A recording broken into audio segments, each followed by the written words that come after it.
Hello friends, कैसे हो आप सभी लोग। आपको अपना स्वागत है आपके अपने यूट्यूब चैनल स्टडी वाला भाई के अंदर। और आज की इस वीडियो में हम क्लास 12th में जो नया टॉपिक ऐड हुआ है संपूर्ण क्रांति, उसको कवर करेंगे। और इसमें पूरा जो टॉपिक है उसको कवर कर लेंगे ताकि इससे बाहर कुछ ना आ पाए और आपको अपने बोर्ड एग्जाम में बहुत अच्छी प्रिपरेशन हो जाए। तो सबसे पहले बात करते हैं कि भारतीय राजनीतिक विचारक। तो आपको जो ये सिलेबस है उसमें भारतीय राजनीतिक विचारक जुड़े हुए हैं। इसके अंदर हमें तीन विचारों के बारे में पढ़ना है। एक तो जेपी, जिनके बारे में आज पढ़ेंगे, जयप्रकाश नारायण। दूसरा है राम मनोहर लोहिया। और तीसरा है दीनदयाल उपाध्याय। तो इन तीनों के बारे में हम पढ़ेंगे। तो सबसे पहले हम शुरू करते हैं अपने इस संपूर्ण क्रांति से, जिनको जेपी द्वारा शुरुआत की गई थी, जयप्रकाश नारायण द्वारा। तो इनका परिचय जानते हैं। तो इनको, जयप्रकाश नारायण को लोक न्याय जयप्रकाश नारायण भी कहते हैं। इनका जन्म, जैसे आप देख सकते हो, 11 अक्टूबर 1902 में हुआ था और इनकी मृत्यु 8 अक्टूबर 1962 में हुई थी। इनका योगदान की बात करते हैं तो भ्रष्टाचार के खिलाफ इन्होंने लड़ाई करी है, साम्यवादी समाजवादी सिद्धांत दिया है इन्होंने। और संपूर्ण क्रांति इनकी द्वारा शुरुआत की गई है, जो बिहार में शुरू होती है। और ये एक राजनेता थे जिन्होंने भ्रष्टाचार के खिलाफ अपनी संघर्ष किया था बिहार में ही। तो इनकी उपलब्धियों की बात की जाए तो इन्हें रैमन मैग्सेसे पुरस्कार मिला था 1965 में लोक सेवा के लिए। तो रैमन मैग्सेसे पुरस्कार एक एशिया का पुरस्कार है। इसको आप समझना कि ये पुरस्कार की बहुत महत्वपूर्ण, जो महत्वपूर्ण वैल्यू है इसकी, बहुत, ये भी इसकी बहुत ज़्यादा वैल्यू है।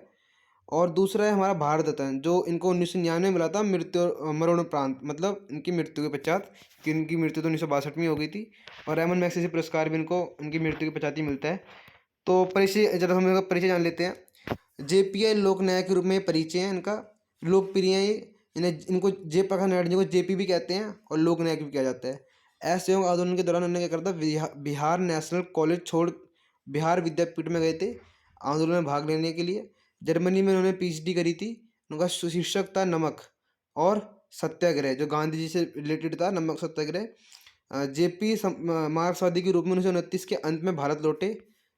तो 1929 में, याद रखना, भारत में लौटते हैं। तो वे 1929 में आईएनसी में शामिल हुए। आईएनसी मतलब इंडियन नेशनल कांग्रेस, ठीक है, आईएनसी, कन्फ्यूज नहीं होना है। आगे है यहाँ पे 1932 सविनय वज्ञ के लिए ना ना सिर्फ जेल गए, नासिक जेल में गए थे।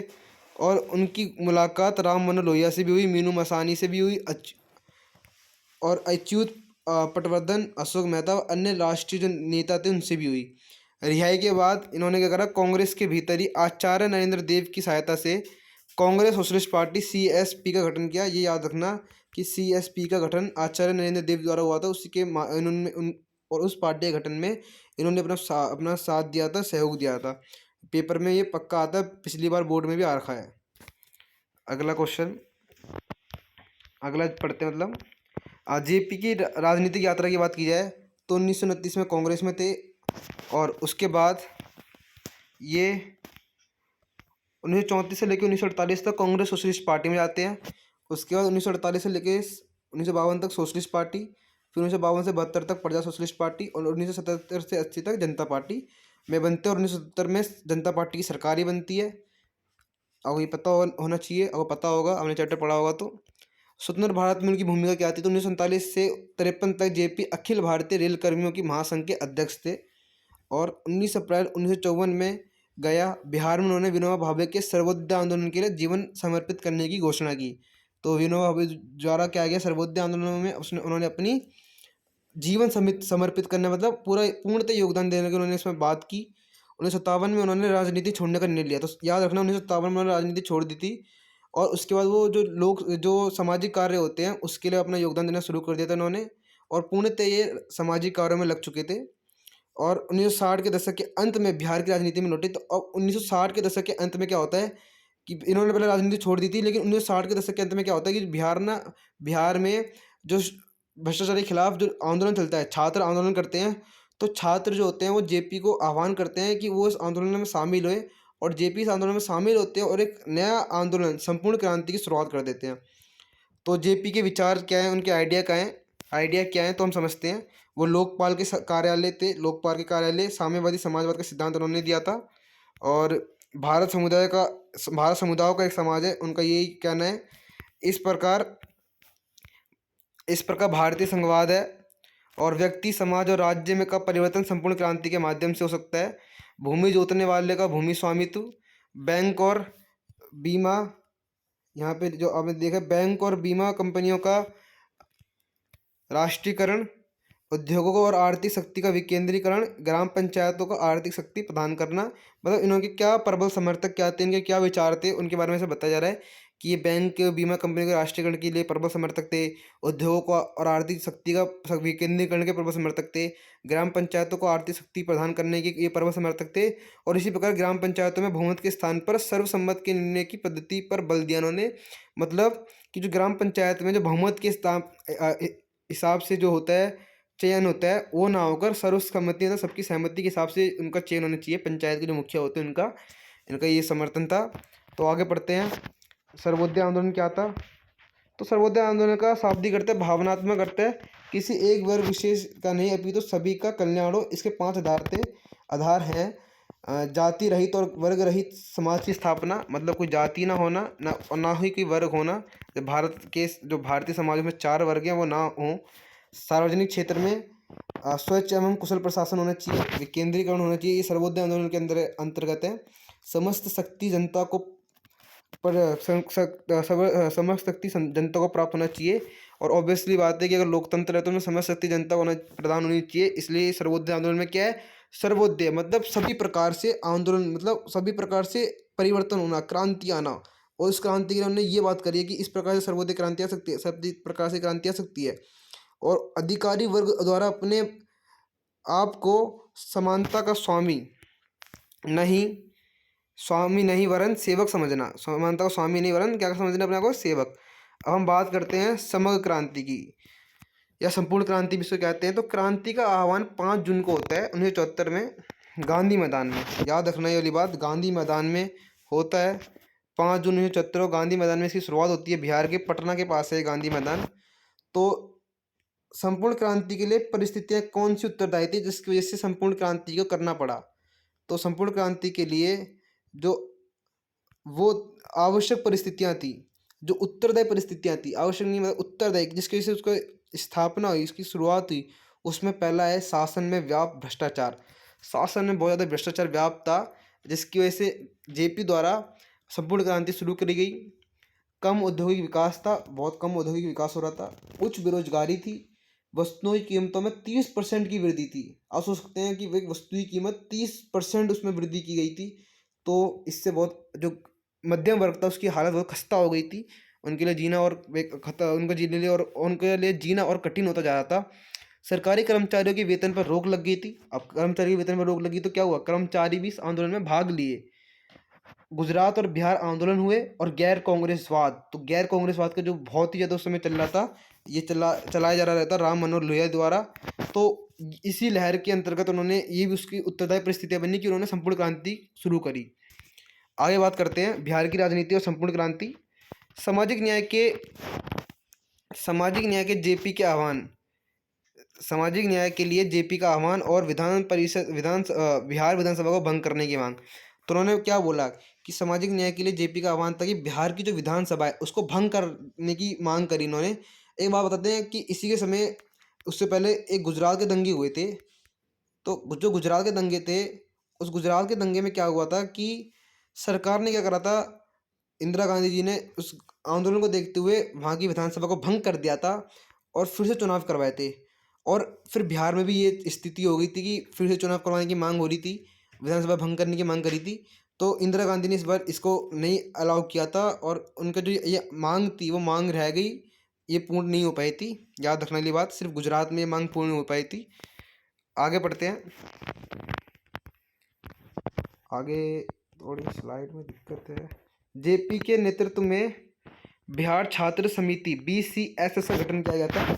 ये याद रखना है, बिहार जेपी के नेतृत्व में, क्योंकि छात्रों ने शुरू किया था आंदोलन और छात्रों ने ही जेपी को आह्वान किया था कि वो इस आंदोलन में आए, इस आंदोलन को संपूर्ण क्रांति को सफल बनाएं। और जेपी ने आंदोलन किया था कि ये आंदोलन सीमित होना चाहिए, कि उनकी भी शर्त थी कि आंदोलन सीमित नहीं होना चाहिए, ये पूरे व्याप्त होना चाहिए, देश के अंदर सभी जगह फैलना चाहिए आंदोलन।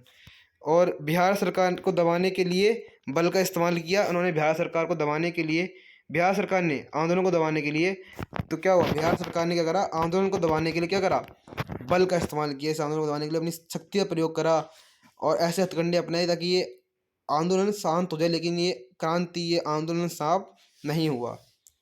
और 5 जून 1974 को जेपी ने शांतिपूर्ण संपूर्ण क्रांति की क्या कर दी, घोषणा कर दी। 5 जून 1974, ये डेट याद रखना, बहुत ही इंपॉर्टेंट है, गांधी मैदान में। अगला पढ़ते हैं, तो ये अगला है संपूर्ण क्रांति। समर क्रांति को उनका आशय व्यवस्था के मूलभूत परिवर्तन। तो एक बात करते हैं, संपूर्ण क्रांति है क्या। तो संपूर्ण क्रांति मतलब है संपूर्ण परिवर्तन। संपूर्ण परिवर्तन, ऐसा कोई सा भी मतलब कोई सा भी ऐसा क्षेत्र नहीं होना चाहिए परिवर्तन ना हो रहा हो। मूलभूत सुविधाओं से लेकर आगे तक सब जगह परिवर्तन। आप देख रहे हो कि छात्रों में भ्रष्टाचार के खिलाफ मांग की, आर्थिक सरकार के मांग करी, भ्रष्टाचार के खिलाफ मांग करी, उसको हटाने की मांग करी। तो क्या हुआ, एक मूलभूत परिवर्तन की बात कर रहे हो, विकेंद्रीकरण, सत्ता के विकेंद्रीकरण की बात करी। तो वो ऐसे क्या कर रहे हैं कि विकास, कुछ लोग होते हैं कि सिर्फ एक पार्टिकुलर चीज़ के लिए आंदोलन चलाते हैं, लेकिन उन्होंने एक पार्टिकुलर चीज़ के लिए नहीं, उन्होंने पूर्णतः सभी प्रकार से परिवर्तन की मांग करी। इसी के वजह से नाम हुआ संपूर्ण क्रांति। आगे हम बढ़ते हैं। आर्थिक सामाजिक न्याय और आधारित व्यवस्था की स्थापना की मांग करी उन्होंने। आर्थिक सामाजिक न्याय और आधारित व्यवस्था की स्थापना की मांग करी। समाज की बाहरी संरचना में परिवर्तन, उन्होंने बोला जो समाज की बाहरी संरचना है उसमें परिवर्तन होना चाहिए और मानवीय चेतना में परिवर्तन की आवश्यकता। और जो मानवीय चेतना है उसमें उन्होंने बोला कि अगर ये आंदोलन को सफल बनाना है तो क्या करना पड़ेगा, आर्थिक सामाजिक न्याय में आधारित व्यवस्था की स्थापना करनी पड़ेगी और समाज की जो बाहरी संरचना है उसमें परिवर्तन करना पड़ेगा। और उन्होंने बोला कि मानवीय चेतना में भी परिवर्तन की आवश्यकता है, जो मानव की चेतना है उसमें भी परिवर्तन की आवश्यकता है। अगर मानव तो सोचेगा नहीं, समझेगा नहीं और जानेगा नहीं, तो वो जब तक ये आंदोलन सफल नहीं हो पाएगा, ये क्रांति सफल नहीं हो पाएगी। तो उन्होंने इसको चेतना का भी बल दिया कि इस चेतना को समझिए, उसमें परिवर्तन कीजिए। लोक नायक ने कहा कि संपूर्ण क्रांति के लिए 7 क्रांतियाँ शामिल है, संपूर्ण क्रांति में 7 क्रांतियाँ शामिल है। तो उन्होंने क्या बोला कि इस संपूर्ण क्रांति में जो मैं बता रहा हूँ ना, संपूर्ण तरीके से राजनीतिक, आर्थिक, सामाजिक, संपूर्ण तरीके से उन्होंने परिवर्तन की बात की थी, मूलभूत परिवर्तन की बात की थी। तो उन्होंने बोला कि इन संपूर्ण क्रांति के अंदर हमारे अंदर 7 क्रांति है, राजनीतिक, आर्थिक, सामाजिक, सांस्कृतिक, बौद्धिक, शैक्षणिक और आध्यात्मिक।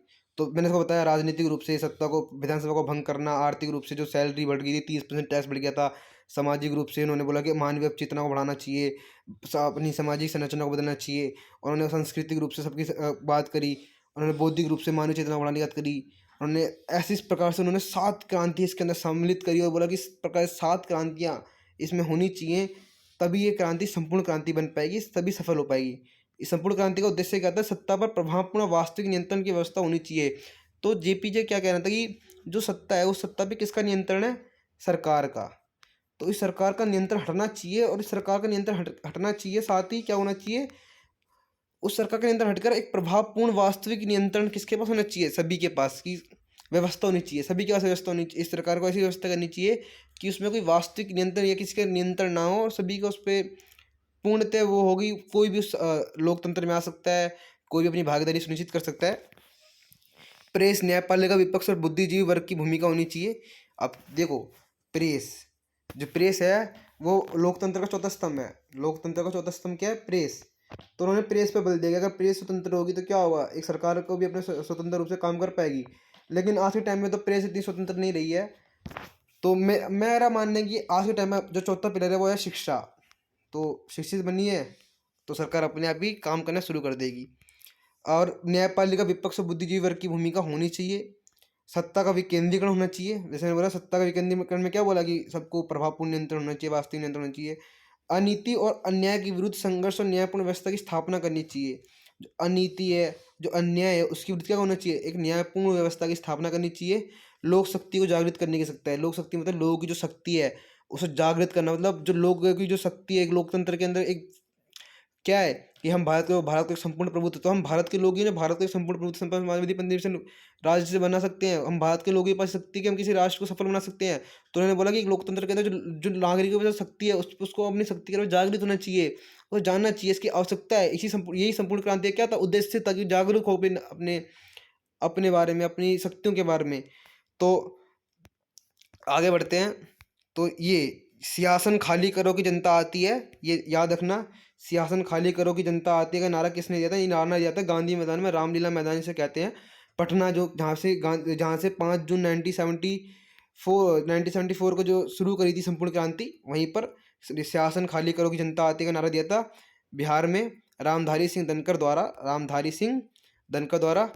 तो आज में इस चैप्टर के अंदर संपूर्ण क्रांति का सब कुछ क्लियर हो चुका है। आशा है कि आपको सब कुछ समझ में आया होगा। और आपको समझ में आ चुका है तो विश यू आपको बहुत बहुत विशेष हैं आपके पेपरों के लिए। धन्यवाद।